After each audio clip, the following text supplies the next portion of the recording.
Ya estamos de regreso, Tarapacá en la Mira en Iquique Televisión, en esta oportunidad conversando con el defensor penal regional Marco Montero Cid.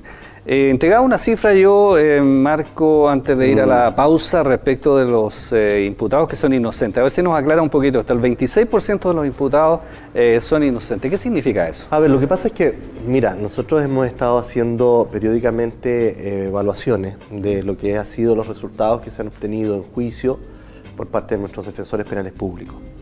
Y eso es lo que nos ha permitido nosotros tener, por ejemplo, en nuestra reciente cuenta de gestión que se hizo ahora a principios del mes de junio, una comparación entre lo que fue los resultados obtenidos el año 2013 versus el año 2012. ¿Ya? Y eso lo que te lleva a ti a concluir algo interesante. Por ejemplo, que el número de personas absueltas en un juicio oral, llegó en ese periodo, en el último periodo, aproximadamente al 25, como hay algo, 26%.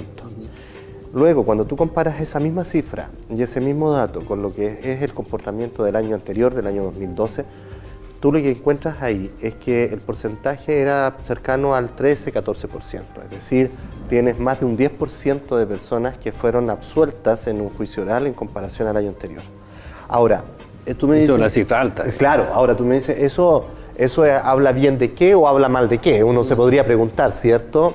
Uno podría decir, bueno, eso a nosotros, independientemente de que son cifras que muestran un buen trabajo por parte de los defensores, también es algo que nos lleva a reflexionar y que debiera hacer que la sociedad en su conjunto reflexionara sobre la necesidad de tener que judicializar muchas veces casos que no tienen mayor sentido o situaciones, por ejemplo, de personas que han estado privadas de libertad durante el proceso y que después resultan ser absueltas, ¿ya? Porque yo insisto en eso, yo creo que el costo muchas veces eso no se considera. El costo personal que tiene para cualquiera, para ti, para mí, como puede tener para cualquiera de los televidentes que hoy día nos están observando por este canal, el tener que estar siendo no solo imputado a un delito, sino que además estar sufriendo las consecuencias de una privación de libertad para posteriormente resultar ser absuelto de todos los cargos que se le formulan, eso es un costo que prácticamente es irreparable.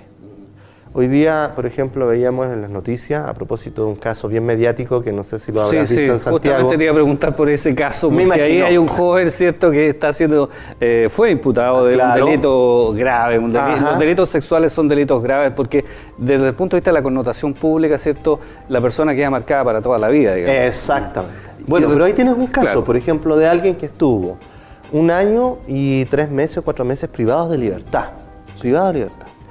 Y que posteriormente resultó ser absuelto. El punto es que esa persona ha sido, desde mi perspectiva, y ojalá esté equivocado, pero creo que ha sido estigmatizado para toda su vida. Porque, ¿quién le devuelve a él ya la marca, el estigma que genera la imputación de un delito de esas características? O sea, ¿dónde él va a ir el día de mañana y va a decir, miren, ¿saben qué? Yo soy inocente. O sea, claro, va a poder sostener su inocencia, pero el daño que se le genera a esa persona, yo creo que es irreparable.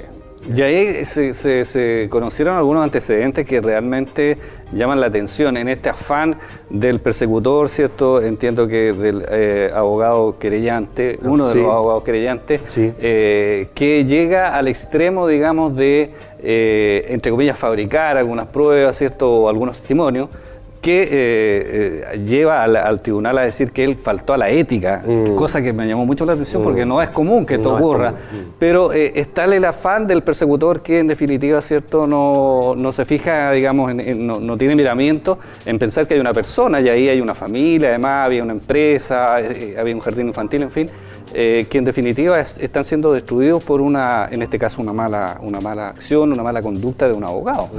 Mira, sí, efectivamente yo comparto contigo en que no conozco casos o precedentes de resoluciones judiciales en que se hagan afirmaciones tan duras, por decirlo así, respecto del desempeño profesional de un colega, ¿ya? Ahora, yo diría que situaciones como las de ese caso y como las de tantos otros, porque lo demás, o sea, es importante también mencionarlo, que aquí en la región nosotros también hemos tenido situaciones de personas que han estado privadas de libertad y que después han sido absueltas. Ya, de hecho, en las estadísticas nuestras aparece que este año tuvimos 54 personas. 54 personas. Ya. Alguien puede decir, pero sí, ¿qué son 54? O sea, a ver, pero uno colocándose en la posición de aquel, o de aquel o de aquella, porque esto no distingue, ¿ya? Joven o adulto, ¿ya? Uno puede decir, bueno, pero son 54 personas que efectivamente resultan ser inocentes, ¿ya? Y que estuvieron privadas de libertad, ¿ya? Que fueron imputadas de un delito. Entonces, ¿quiénes fallaron ahí? Falló la defensa porque no fue adecuada, hubo un exceso de celo profesional por parte de quienes acusaron, o tal vez los tribunales no fueron lo suficientemente cautos también al momento de ponderar los antecedentes que se les mostraban para poder resolver de manera adecuada la medida cautelar. En fin, yo creo que esto es un problema más bien sistémico, desde mi mirada. Por eso es que yo hago el alcance y creo que aquí son todos los actores, jueces, defensores, fiscales, querellantes, ya los que deben entonces hacer una revisión de sus procesos. Nosotros lo hacemos permanentemente como Defensoría Penal, porque creemos de que efectivamente cuando hay una persona inocente, privada de libertad, nosotros somos los primeros en decir en qué hemos fallado, ¿ya? Y cuando hemos detectado fallas, nosotros nos hacemos cargo de eso. ¿Y cómo lo hacemos? Corrigiendo los errores y evitando y tomando medidas para que eso no vuelva a ocurrir. Pero esperamos también que ese mismo ejercicio, esa misma reflexión, que es la que yo hago en este caso, pueda hacerse por los demás intervinientes. Porque los controles tienen que existir, ¿ya? Y nosotros somos los primeros como defensores a imponer ciertos controles. Pero cuando eso escapa a nuestras posibilidades, son otros los que tienen que entonces asumir ese rol. Y aquí claramente en este caso que estamos comentando, al parecer esos controles fallaron. ¿Ya? Ahora, respecto de las cifras, también llama la atención el ranking, entre comillas, si pudiera hacerse un ranking de delitos, ¿cierto?, que sigue siendo liderado por las lesiones en violencia intrafamiliar, que son el 17,2% de los delitos. Es una cifra muy alta y además es una situación que habla mal de nuestra sociedad, que habla mal, ¿cierto?, de lo que pasa en nuestra familia. Esto de las agresiones, me imagino también hay un porcentaje importante de hombres contra las mujeres, pero al revés también debe haber algunos. ¿Qué pasa al interior de las familias? Que no se pueden resolver los conflictos sin acudir a la violencia. Mira, es un tema como para un problema completo, pero no, es que ese es un tremendo tema, ahí podríamos estar hablando toda la tarde. Pero si lo veo como... Pero mira, pero sabes que yo diría, al partir con algo que es súper interesante, a propósito de la primera pregunta que tú me hiciste sobre esta sensación de inseguridad que tiene la ciudadanía. Porque yo creo que si tú sales a la calle el día de hoy y haces una encuesta a las 5 o 10 primeras personas que te encuentras en la calle, y tú le preguntas, ¿cuál es el delito con mayor frecuencia? Te van a nombrar los robos, los homicidios y tal vez los delitos sexuales. ¿Ya? Nunca te van a hablar de lesiones, nunca te van a hablar de infracciones a la ley de tránsito. Y cuando tú haces el ejercicio de decirle, a ver, pero detengámonos un momento, ¿cuál cree usted que es el delito de mayor ocurrencia en nuestro país o al menos en nuestra región? Y tú le hablas de lesiones en violencia intrafamiliar, se tiran para atrás, se le paran los pelos y dicen, ¿pero cómo? O sea, eso no es posible porque todos los días se cometen robos. Y no es así, porque las estadísticas lo que te están diciendo es que finalmente el número de personas que están siendo judicializadas por delitos de esa connotación, como los robos, los homicidios, los sexuales, son finalmente números, no estoy diciendo que no existan, pero son números no significativos frente a lo que ocurre en este otro tipo de casos. Ahora, cuando tú me dices, ¿qué es lo que está pasando como sociedad? Que tenemos el mayor porcentaje de causas focalizadas hoy día en este tipo de delitos.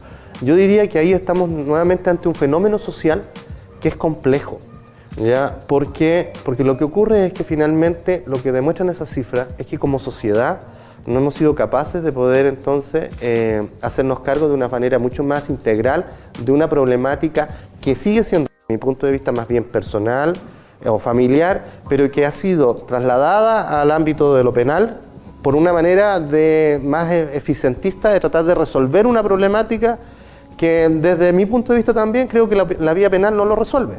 ¿Por qué? Porque cuando tienes a un marido o a una mujer, porque esto es indistinto, creo que esto se da en ambos lados, ya no hay distinción ahí, eso es lo que te quiero decir. O sea, pero cuando tú tienes a un marido o una mujer que son agresores o que son maltratadores, por ejemplo, maltrato verbal, puede ser psicológico, puede ser físico, y tú lo sancionas con una multa, Ya.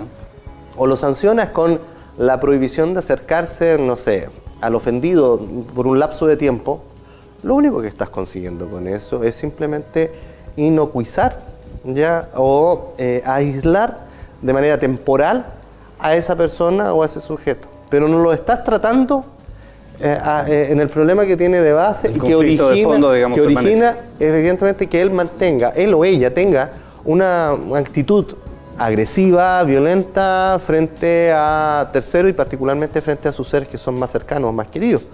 Entonces, nuevamente me pregunto, ¿la respuesta penal es la más efectiva para tratar estos casos? ¿Ya? ¿Es la más idónea para tratar estos casos?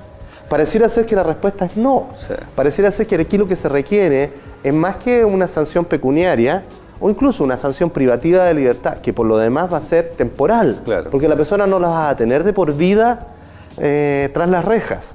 Por lo tanto, entonces, pareciera ser que lo más adecuado es tomar a esa persona, ¿cierto?, indagar cuál es el problema de fondo y tratarlo.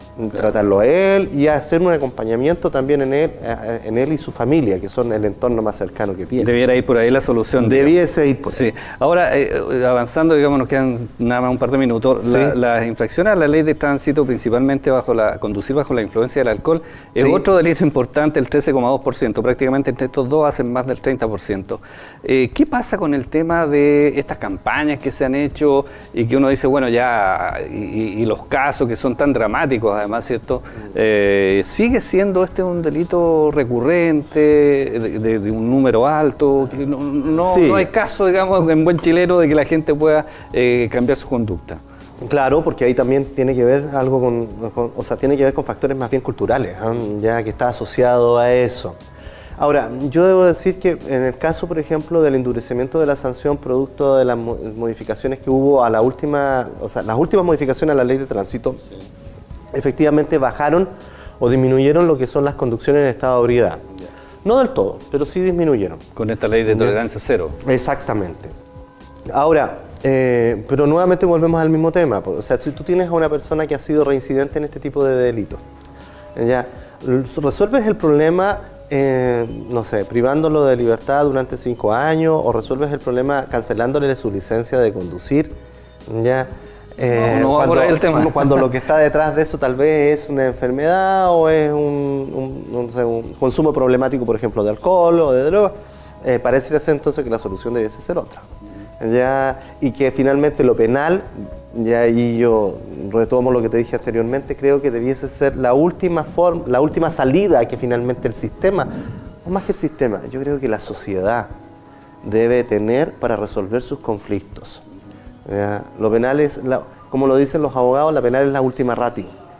¿Ya? Es aquello en donde cuando ya agotaste todas las otras alternativas que tuviste de solución de un conflicto, recurriste a lo penal para resolverlo. Pero previo a eso hay otros pasos que dar. Y ahí es donde yo digo que nosotros tenemos que hacer un esfuerzo como sociedad para poder entender que el fenómeno del delito no se resuelve solo y exclusivamente a través de más sanción o más penas. Endurecimiento de las penas.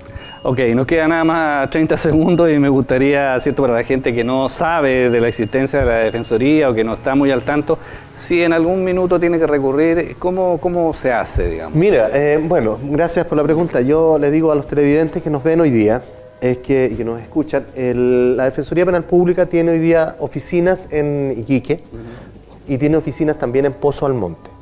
¿Ya? Nosotros estamos ubicados en el edificio Costanera, ya, el Arturo Prat 1060, ya, en el piso 2 estamos ahí como Defensoría Regional y Defensoría Local.